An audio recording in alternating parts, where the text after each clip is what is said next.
Hello বন্ধুরা, শীত মৌসুমে আপনারা বিভিন্ন প্রজাতির পাখিকে এক জায়গা থেকে অন্য জায়গায় চলে যেতে দেখেছেন, যাকে মাইগ্রেশন বলা হয়। এবং এই নিয়ে একটি সিনেমাও রয়েছে। কিন্তু মাছেরাও মাইগ্রেশন করে। তার মধ্যে অন্যতম হল স্যালমন মাছ।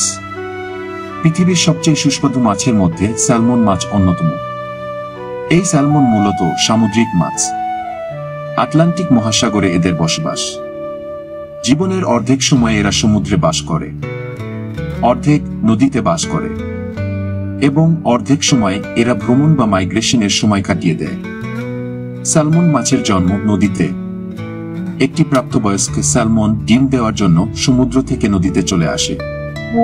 ডিম ফুটে স্যালমনের জন্ম হয় 50 থেকে 100 দিনে। ডিম ফুটে যে বাচ্চার জন্ম হয় তাকে বলা হয় অ্যালভিং। 2 থেকে 3 সপ্তাহ পর ছোট্ট স্যালমন রওনা দেয় সাগরের উদ্দেশ্যে। তখন তাকে বলা হয় ফ্রাই।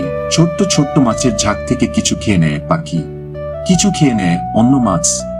তবুও তারা চলতেই থাকে। ভ্রমণ পথেই খুঁজে নেয় খাবার। বড় হয় চলতে চলতে।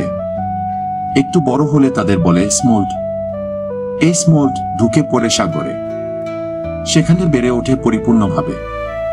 তখন সে পূর্ণবয়স্ক স্যালমন। এবার ঘরে ফেরার পালা। বয়স্ক স্যালমনরা ঝাঁক বেঁধে ফিরতে থাকে নদীতে, যেখানে তাদের জন্ম হয়েছিল। ফিরে এসে বংশবৃদ্ধি এবং তারপর মৃত্যু। সন্তানের জন্ম দিয়ে স্যালমন বাবা মা মারা যায়। তখনই সব সংগ্রামের অবসান। নতুন স্যালমনের ঝাঁক এবার বেরোয় ভ্রমণে। এভাবেই চলতে থাকে তাদের জীবনচক্র। সমুদ্রে এরা প্রায় 10,000 মাইল ভ্রমণ করে। পুরো পথটাই বিপজ্জনক। জেলে নানান ধরনের দূষণ, প্রাকৃতিক প্রতিবন্ধকতা এবং মানুষের তৈরি বিপদ, সবকিছুই পেরিয়ে যেতে হয় তাদের। তবুও তারা বেঁচে থাকে। বছরখানেক সমুদ্রে কাটিয়ে স্যালমন যখন ফেরে, ঠিক কোথায় তার জন্ম হয়েছিল তা খুঁজে বের করতে তাদের এতটুকু দেরি হয় না। জন্মভূমির বোধ হয় আলাদা একটা গন্ধ থাকে। খুঁজে খুঁজে স্যালমন ঠিক সেখানেই হাজির হয়। তারপর মাটিতে এবং পাথরে গর্ত খুলে ডিম পাড়ার জায়গা তৈরি করে নেয় এবং ঘর বাঁধে।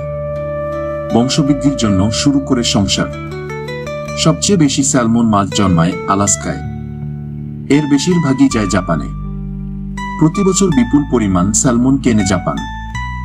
ফলে বিশ্ববাজারে স্যালমনের দাম ঠিক করে জাপানিরা। আমেরিকা, কানাডা, রাশিয়া এবং জাপান, এই 4টি দেশের কাছে স্যালমন মাছ অত্যন্ত গুরুত্বপূর্ণ। জাপানে আইনুদের উৎসবের এক প্রধান অঙ্গ এই স্যালমন। রাশিয়ায় স্যালমন মাছের রয়েছে দারুণ কদর।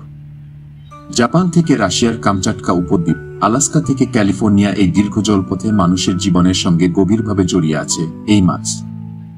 স্যালমন এদের কাছে ঐতিহ্য, প্রাচুর্য এবং আকাঙ্ক্ষার প্রতীক। এরা তাদের সুস্থ পরিবেশ ও সুন্দর ভবিষ্যতের অঙ্গীকার। স্যালমনের দীর্ঘ ভ্রমণ এদের দিনযাপনকে করে তোলে নিশ্চিন্ত।